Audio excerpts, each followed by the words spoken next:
Hello, my friend. Before we begin, take a deep breath with me in and out. If you enjoy thoughtful, friendly conversations about health, aging well, and feeling stronger in your everyday life, please subscribe to the channel now so you don't miss what comes next. Today, I want to share something simple but powerful. How tiny, caring choices can add up to big changes in energy, mood, and independence at any age. No scare tactics, no complicated rules, just calm, practical coaching you can use right after this video. If you've ever thought, maybe it's too late, I have good news. It isn't. Not even close. In the next minutes, I'll walk you through small steps that rebuild strength, protect your memory, soothe your sleep, and lift that quiet weight of worry that sometimes sits on the chest at night. Stay with me to the end, because I'll give you a gentle, 7-day plan and a simple test you can do at home to track your progress without fancy equipment. And yes, if any part of this touches your heart, please subscribe and share this with someone you love. Let's begin with a picture. Imagine a hallway bathed in morning light. The house is quiet. A man named Harold, 74, stands by the wall with one hand resting on a table. He's not training for a marathon. He's trying something almost too small to mention, standing up from a chair and sitting back down, slowly, 5 times. The first day, he wobbles. The second day, he feels silly. By day 7, he notices something that doesn't feel silly at all. When he climbs the front steps to check the mail, his knees don't complain as loudly. He smiles to himself. It took fewer than 2 minutes a day to start turning the ship. That's the spirit of today's message, tiny movements that steadily turn into strength, tiny choices that become longer walks, better sleep, a friendlier mood. If you remember only one idea from this video, let it be this. Small things, done gently and consistently, are not small at all. Now, let me talk to you like a coach who respects your time. We'll build your day around 4 quiet anchors. Move a little, nourish a little, calm a little, connect a little. These anchors are not medical prescriptions. They're simple habits you can tailor to your body and your doctor's advice. Start with movement, because motion is the oil of the human machine. When we stop, everything gets creaky. Movement doesn't mean pain. Think of it as kindness to your joints. Can you stand up from your chair 10 times today, 5 in the morning, 5 in the afternoon? Can you march your knees in place during a favorite song? Could you hold the kitchen counter and lift your heels 10 times, then your toes 10 times, just to wake up the ankles that keep you steady on the sidewalk? That's it. No heroics. The purpose is not to sweat. It's to tell your body, we're still using this. Let me share a second story, because stories remind us that we're not alone. Elena is 68. For months, she'd been sleeping in short, choppy bursts, waking up unsure why she felt so heavy during the day. We tried something unglamorous, a tiny wind-down routine at the same time each night. She placed a small chair near the bedroom window, turned off bright lights, and played soft instrumental music, no lyrics to tug at the mind. She kept a gentle journal, not a long diary, just 3 lines. One thing she appreciated, one thing that went okay, one thing to try tomorrow. Then she did the simplest breathing pattern I know. Breathe in to a slow count of 4, hold for 4, out for 4, hold for 4, 3 rounds. After 2 weeks, she said, I still wake once, sometimes twice, but I fall back asleep in minutes. She didn't cure insomnia. She gave her nervous system a handrail in the dark, and that made a meaningful difference. Now, nourishment. You don't need a perfect diet to feel better. Your body is like an old friend patient, forgiving, grateful for even modest kindness. Try this easy plate rule at lunch or dinner. Choose 1 colorful vegetable, 1 protein that fits your style and medical plan, and 1 fiber-rich helper like beans, berries, or a slice of whole-grain bread. Pour a glass of water before you sit down. That's it. If you love a small dessert, Eat it slowly. The goal is not punishment. It's steady fuel, so your brain stays focused and your muscles have something to build with. Many people over 60 notice aches ease up when they drink more water and add a little extra protein. Not a feast, just a palm-sized portion at meals, unless your doctor says otherwise. Small, kind choices add up. Calm a little is next, and I want to speak frankly. Anxiety can be sneaky at our age. It doesn't always feel like panic. Sometimes it shows up as irritability, a tight jaw, a heart that thumps before bed, or a feeling that the news never stops knocking on the door. I teach a practice that takes 1 minute and doesn't require a yoga mat or an app. Put your right hand over your heart, left hand on your belly. Close your eyes.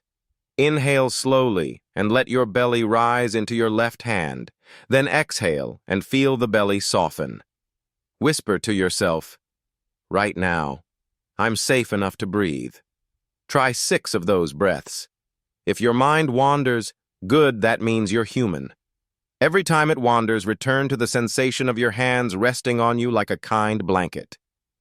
This is not magic. It is a signal to the body that the moment is livable. It lowers the volume of the internal radio so you can hear your own voice again. Connect a little is the anchor that so many of us overlook. Humans are herd animals. We steady ourselves by the warmth of others. You do not need a cocktail party. You need a thread that ties today to tomorrow. That could be a weekly phone call with a niece, a neighbor's morning wave from the mailbox, or sharing crossword clues with a friend. I know a retired school custodian who hosts a tea and tools hour in his garage, 1 card table, 2 folding chairs, a kettle, and a pencil sharpening station. People stop by with dull scissors and leave with sharpened blades and lighter hearts. He says, "I sharpen the scissors, but the talk sharpens me." Don't underestimate small talk. It is actually big talk about being alive. There's another piece I don't want to skip. Safety. Health isn't only about blood pressure and steps. It's also about how to stay steady on your feet. If you're able and your doctor agrees, try the doorway balance drill. Stand in a doorway so if you sway, a hand can touch the frame. Put your feet hip-width apart. Soft knees. Lift your chest like there's a small string attached to your collarbone. Now shift your weight to your left foot and lift your right foot 1 inch off the ground for 5 seconds. Set it down. Switch sides. That's 1 round. Try 3 rounds. If you feel wobbly, eyes open, light fingertip on the frame. This is not a contest. It is a conversation with your ankles and hips. Over time, those little stabilizers become more responsive, and confidence grows in the grocery aisle, on the curb, and at the top of your stairs. Let's weave in a practical morning routine that fits inside a single mug of tea. When the kettle whistles, do 10 slow heel raises. While the water steeps, march in place, gently lifting your knees 10 times. After you pour, hold the warm mug and do 3 rounds of the gentle breath we practiced. Then ask yourself one small question. What is one kind thing I will do for my body before noon? Maybe it's a 5-minute walk outside, even to the end of the block and back. Maybe it's drinking that glass of water you poured. Maybe it's calling your pharmacist to double-check how your medications should be spaced. Tiny, clear promises that you can keep, that's how trust returns. I promised you practical examples, so here are 3 real-world moments, painted like little scenes. First scene, a retired chef named Marco who loves salted almonds and making pasta for friends. His doctor wants his blood pressure lower. He sighs because food is his joy. We kept the joy and changed the frame. He now starts dinners with a bright salad dressed with lemon and olive oil, then serves pasta in smaller bowls with generous vegetables mixed in broccoli, cherry tomatoes, sliced mushrooms. No one leaves hungry, and he notices his rings feel looser on his fingers. He toasted me with sparkling water and said, "I still get to be me, just with a little more green on the plate." Second scene. A grandmother, Ruth, keeps an index card by the TV with 333 written on it. When worries spike, she looks around the room and names 3 things she can see, 3 sounds she can hear, and taps 3 parts of her body: shoulder, knee, hand, saying, "Here I am." It costs nothing and gives her mind a small, solid floor to stand on. Third scene. A former postman, Earl, who felt lonely after retiring, joined a local library's volunteer program reshelving books. He says he likes the sound of the cartwheels and the soft thump of books finding their home. Each Tuesday gave him a reason to iron a shirt and be greeted by name. His step count went up without exercise, and so did his smile count. Hydration deserves its own quiet paragraph because it affects so much energy, digestion, clarity. If you often forget to drink water, tie it to something you already do. Every time you look at your phone, take 1 sip. Every time a commercial break starts, 1 sip. If nighttime bathroom trips bother you, shift your sips earlier in the day and taper in the evening. Add a slice of lemon or a splash of unsweetened cranberry for interest, especially if water tastes boring. Your joints, skin, and brain will thank you. And if you're on medications or have heart or kidney issues, follow your clinician's guidance on fluids. Small adjustments, steady benefits. Sleep is the quiet engine of healing. If your nights are patchy, try a simple, light rhythm. Get actual daylight in your eyes in the first hour after waking. Even through a window helps. Then, as evening approaches, dim your environment like a slow sunset. Lower lamps, softer voices, quieter screens. Think of your bedroom as a friend who invites you to rest. Keep it cool, keep it dark, and keep the bed sacred for sleep and affection rather than emails or worries. If your thoughts race, let them race on paper. Keep an index card on the nightstand labeled "Tomorrow's List." Write it down, tell yourself, "I have a plan," and close your eyes again. If you awaken at 3 a.m., remind yourself that resting is still healing. You don't need to fight the night, you need to befriend it. Let's talk about the mind, because memory matters deeply. Little brain-friendly habits can be surprisingly fun. Learn 1 new thing a week that uses your hands and attention: a simple chord on a ukulele, a new soup recipe, a single magic trick to delight your grandkids. Novelty is food for the brain. So is repetition. If names slip away, practice this. When someone says, "Hi, I'm Carol," you reply, "Carol, nice to meet you," and imagine writing her name on a note card in your mind. Say it again as you part. "Good to see you, Carol." It's not a guarantee, but it gives your memory something to hold on to. And when the word just won't come, be kind to yourself. Minds are living forests. Sometimes the path is covered in leaves. Gentle patience clears it faster than frustration ever could. I also want to acknowledge something tender: grief and change. Aging includes losses, people, pets, roles we once played. Pain doesn't mean you're failing. It means you loved. The assignment isn't to get over it, but to carry it with stronger legs. This is where community is medicine. A walking group, a faith gathering, a community center class, an online forum, anything that gives you faces to look forward to. If you don't know where to start, ask your librarian. They are quiet matchmakers of belonging, and if your sadness sticks like heavy fog for weeks, please talk to your clinician. You deserve support, not stoicism. Now for the promised at-home check-ins. The first is the tea time sit stand. Once a day, set a timer for 30 seconds and count how many times you can stand up from a chair and sit back down without using your hands, feet planted, chest lifted. Write the number on a sticky note and put it on the fridge. Over 2 weeks, see if the number gently rises. The second is the doorway balance count. Time how long you can stand on 1 foot with the doorway nearby for safety, up to 30 seconds. Compare left and right. If you practice daily, most people see a few seconds of improvement in a week or 2. Celebrate the small increase like you would a grandchild's first steps cheerfully. The third check-in is the gratitude pulse. Each evening, rate your mood from 1 to 10 after doing your brief breath practice. No judgment, just track. Often, the number inches up when we move, nourish, calm, and connect even when life stays complicated. Let me add a gentle word about medications and appointments. Bring a written list to each visit, including vitamins and over-the-counter helpers. Ask 3 questions. What is this for? When and how do I take it? What side effects should I look for? If you don't catch the answer, say, "Could you explain that part again?" You are not a bother. You are the captain of your care team. A good clinician appreciates a prepared, curious patient. And if you ever feel rushed, ask for a follow-up. Your health is worth the time. I want you to picture a simple week. Nothing fancy. On Monday morning, heel raises while the tea steeps. Later, a 5-minute walk to the corner. On Tuesday, the doorway balance drill and a phone call to a friend. On Wednesday, add 2 minutes of marching to music you love. On Thursday, a bright salad before pasta. On Friday, the 3-line gentle journal and the 4-4-4-4 breath before bed. On Saturday, a library visit or a neighborhood hello. On Sunday, look back at your sticky notes and say, "Look at me go."